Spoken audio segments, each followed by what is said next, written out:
Bonjour Thierry, bonjour à tous. 21 postes supprimés à la CCI de Valence. C'est la conséquence de la restructuration que subissent en ce moment les chambres de commerce et d'industrie partout en France.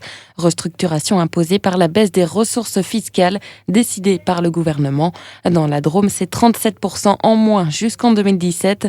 Sur 143 postes actuels, l'effectif de la CCI du département sera ramené à 122 personnes. Mais concrètement, ce sont 5 personnes qui sont sur la sellette. Les autres étant des CDD non renouvelés ou encore des départs à la retraite non remplacés.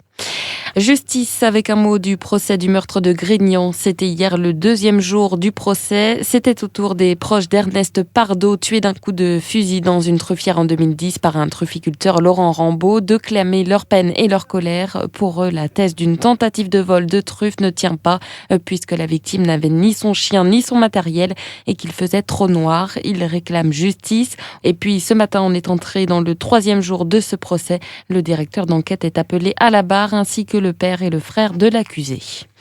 Les inventeurs de la grotte Chauvet en grave difficulté financière. Jean-Marie Chauvet, Eliette Brunel et Christian Hiller lancent un appel aux dons sur Internet. Ils doivent débourser la somme de 62 000 € après avoir perdu leur procès en première instance, puis en appel contre le réalisateur Werner Herzog.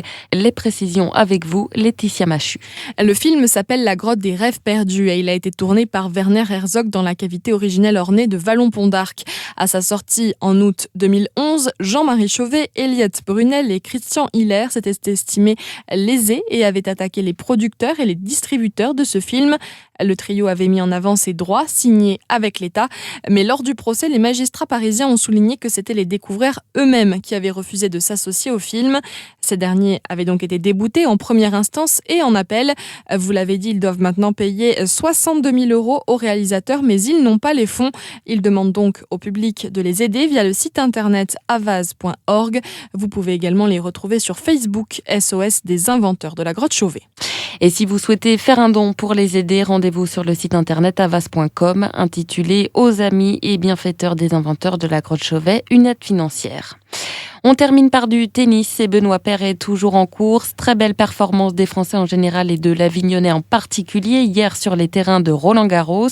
Benoît Paire, 71e mondial, a éliminé en douceur l'Italien Fognini, pourtant tête de série numéro 28, en seulement 3-7. Fognini qui ne semblait pas être entré dans son match hier. Le Vauclusien, quant à lui, accède au troisième tour où il affrontera le Tchèque Thomas Berdych, numéro 4 mondial. Un défi un peu plus relevé pour Benoît Paire.